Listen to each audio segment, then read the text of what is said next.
Welcome to exam rally. So IBPS PO mains exam வந்து வர Sunday October 12 அன்றைக்கி நடக்க போகுது. ஸோ மற்ற செக்ஷனை கம்பேர் பண்ணுறப்ப ரீசனிங், கான்ஸ், இங்கிலீஷ், கரண்ட் அஃபேர்ஸ் கம்பேர் பண்ணுறப்ப டிஸ்கிரிப்டிவ் செக்ஷனில் ஒரு நார்மலாக நீங்கள் எடுக்கிற மார்க்கை விட ஒரு 5 மார்க் நம்ம எக்ஸ்ட்ராவாக எடுக்கிறோம் அப்படிங்கிறப்ப கட் ஆஃபை விட அதிகமான ஸ்கோர், ஓவரால் ஸ்கோர் இம்ப்ரூவ் பண்ணுறதுக்கு ரொம்பவே யூஸ்ஃபுல்லாக இருக்கும். ஓவரால் ஸ்கோர் இம்ப்ரூவ் பண்ணணும் அப்படின்னா டிஸ்கிரிப்டிவில் அரௌண்ட் ஒரு 15க்கு மேலே நீங்கள் எடுக்கிறீங்கன்னா கண்டிப்பாக ஓவரால் ஸ்கோரும் உங்களுக்கு இம்ப்ரூவ் ஆகும். 20 மார்க்னால் நீங்கள் எடுத்துட்டிங்க அப்படின்னா ஓவரால் மார்க் பார்த்தீங்கன்னா கட் ஆஃபை விட ஒரு 10 மார்க் அதிகமாகிறதுக்கு நிறையா சான்சஸ் இருக்குது. ஏன்னா ரீசனிங் செக்ஷனை பொறுத்த வரைக்கும் கான்ஸு, இங்கிலீஷ் இது எல்லாமே ஆவரேஜ் அண்ட் எபோவ் ஆவரேஜ் வந்து கண்டிப்பாக எல்லாரும் அந்த லெவலில் வந்து அட்டன் பண்ணிடுவாங்க. ஏன்னா இது வந்து மெயின்ஸ் எக்ஸாம். ப்ரிலிம்ஸ் எக்ஸாம்ஸில் நிறையா டிஃப்ரென்ஸ் காமிக்கலாம். ஏன்னா அந்தந்த ஸ்பெசிஃபிக் செக்ஷனில் ஸ்ட்ராங்காக இருக்கவங்க அதிகமாக பண்ணுறதுக்கு வாய்ப்பு இருக்குது. பட் மெயின்ஸை பொறுத்த வரைக்கும் கான்செப்ட் வந்து அவங்க கிளியர் பண்ணால் மட்டும்தான் அந்த ஸ்பெசிஃபிக் டைமில் அந்த ஸ்பெசிஃபிக் செக்ஷனில் நல்லா அவங்க பண்ண முடியும். ஓகேவா? ஸோ அந்த மாதிரி இருக்கிறப்ப ரீசனிங், கான்ஸ், இங்கிலீஷ் வந்து எல்லாருமே ஓரளவுக்கு ஒரு 70 to 80% வந்து சிமிலராக தான் மார்க் வந்து ஸ்கோர் பண்ணுவாங்க. பட் டிஸ்கிரிப்டிவ் செக்ஷனை பொறுத்த வரைக்கும் உங்களுக்கு என்ன நீங்கள் தப்பு பண்ணுறீங்க, அதை எப்படி இம்ப்ரூவ் பண்ணுறது அப்படிங்கிற மாதிரி எந்த இடத்துல நம்ம தப்பு பண்ணுறோம் அப்படிங்கிறது உங்களுக்கு தெரிஞ்சிச்சு அப்படின்னாவே அந்த டைமில் அதை நீங்கள் கரெக்டாக அந்த ஒரு எஸ்ஏவையோ இல்லை இப்போ இங்கே காம்ப்ரிஹென்ஷன் அப்படின்னு சொல்லி கொண்டு வந்திருக்காங்க அதையோ நீங்கள் ஆன்சர் டைப் பண்ணும்போது கரெக்டான வேவில் மட்டும் நீங்கள் பண்ணிட்டீங்க அப்படின்னா ஈஸியாக வந்து மார்க் வந்து ஸ்கோர் ஆகும். ஏன்னா ஏஐ மெக்கானிசம் தான் இது வந்து வேலிட் பண்ண போகுது. ஸோ அது எப்படி எக்ஸ்பெக்ட் பண்ணுது, எந்த இடத்துல வந்து நம்ம தப்பு பண்ணுறோம், எந்த இடத்துல வந்து ஏஐ வந்து பார்க்கும் அப்படிங்கிறது நம்மளுக்கு தெரிஞ்சிச்சுனாவே ஈஸியாக அந்த இடத்த வந்து நம்ம கரெக்டாக கிளியராக ஃபோக்கஸ் பண்ணி நம்ம இம்ப்ரூவ் பண்ணிடலாம். இப்போ நார்மலாக டிஸ்கிரிப்டிவ் டெஸ்ட் வந்து ஒரு கண்டென்ட் வந்து நீங்கள் எஸ்ஏவில் டைப் பண்ணுறீங்க அப்படின்னா அந்த கண்டென்ட்டை எந்தெந்த இடத்துல ஸ்பெல்லிங் மிஸ்டேக் இருக்குது, எந்தெந்த இடத்துல நம்ம தப்பு பண்ணியிருக்கோம் அப்படிங்கிறத வந்து நீங்கள் தெரிஞ்சுக்கலாம். அதாவது ஒரு ரெஸ்பான்ஸ் நீங்கள் கொடுக்குறீங்க, ஒரு எஸ்ஏவை நீங்கள் டைப் பண்ணுறீங்க, அதை சப்மிட் கொடுக்குறீங்க, அதோடைய ஆன்சர்ஸ் நீங்கள் எடுத்து பார்க்கும்போது இந்த இடத்துல நம்ம ஸ்பெல்லிங் மிஸ்டேக் பண்ணியிருக்கோம், இந்த இடத்துல வந்து இந்த மாதிரி சென்டென்ஸ் வந்து நம்ம ஃபுல்ஃபில் பண்ணாத இருக்கோம், இந்த மாதிரி எல்லா விஷயத்தையும் வந்து நீங்கள் பார்த்துக்கலாம்.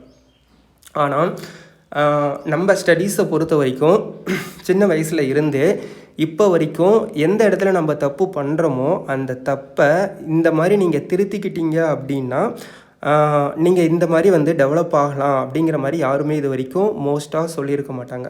அதாவது இது தப்புன்னு தான் சொல்லுவாங்களே தவிர அந்த தப்பை நீங்கள் எப்படி திருத்திக்கலாம் அப்படிங்கிறத வந்து மோஸ்ட்டாக ஒரு 80 to 90% வந்து சொல்ல மாட்டாங்க. ஓகேவா?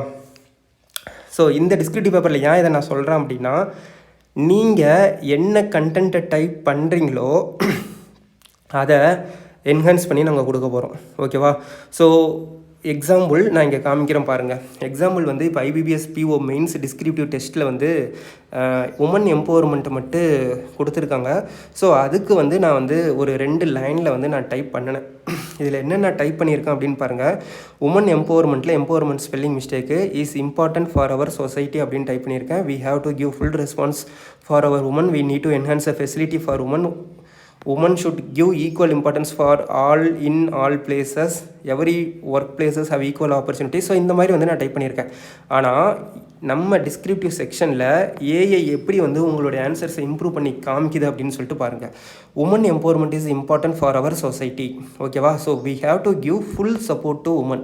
ஸோ நான் இங்கே டைப் பண்ணதை அது எப்படி பண்ணியிருக்கு, we have to give full support to women. அப்போ நான் என்ன பண்ணுவேன், இந்த மாதிரி டைப் பண்ணினதை நான் இந்த மாதிரி பார்க்கும்போது எனக்கு என்ன தோணும் அப்படின்னா, ஓகே நம்மளுடைய தப்பு வந்து இந்த இடத்துல இப்படி இருக்குது, இதை நம்ம வேறு மாதிரி ஃபுல் ரெஸ்பான்ஸ் டு அவர் உமனை ஃபுல் சப்போர்ட் டு உமன் நான் மாற்றினோம் அப்படின்னா என்னுடைய எஸ்ஏ படிக்கிறதுக்கு வந்து நீட்டாக இருக்குது, ஒரு ப்ரொஃபஷ்னலாக ஒரு குவாலிட்டியாக இருக்குது. நம்ம டைப் பண்ணுற எஸ்ஏ வந்து ஒரு குவாலிட்டியாக இருக்குது. ஸோ நம்ம டைப் பண்ணுற எஸ்ஏ வந்து குவாலிட்டியாக வேணும் அப்படின்னா நம்ம என்ன பண்ணணும், எந்த இடத்துல நம்ம மாற்றணும் அப்படின்னு நம்மளுக்கு தெரியணும். ஸோ அதை தான் உங்களுக்கு இங்கே வந்து பண்ணி காமிக்கிறேன். நாங்கள் உங்கள் சென்டென்ஸை எப்படி நீங்கள் மாற்றணும் அப்படின்ட்டு நமக்கு இங்கே பண்ணி கற்றுருக்கோம், அதே பண்ணி காட்டியிருக்கோம். அதே மாதிரியே அடுத்த சென்டென்ஸையும் பாருங்கள். We need to enhance a facility for women. We need to enhance a facilities for women and ensure equal importance for them in all places. நான் என்ன எழுதியிருக்கேன், women should give equal importance for all in all பிளேசஸ்ன்னு போட்டிருக்கேன்னா அதை எப்படி மாற்றி கொடுத்துருக்குன்னு பாருங்கள். ஒரு வெல் ஸ்ட்ரக்சர்டாக மாற்றி கொடுத்துருக்கா. நாம் எந்த இடத்துல தப்பு பண்ணுறோமோ அந்த தப்பை நீ இந்த மாதிரி திருத்திக்கிட்ட அப்படின்னா கரெக்டாக நீ வந்து உன்னுடைய கண்டென்ட் வந்து குவாலிட்டியாக இருக்கும் அப்படிங்கிறத நாங்கள் வந்து பண்ணி வந்து கொடுத்துருக்கோம்.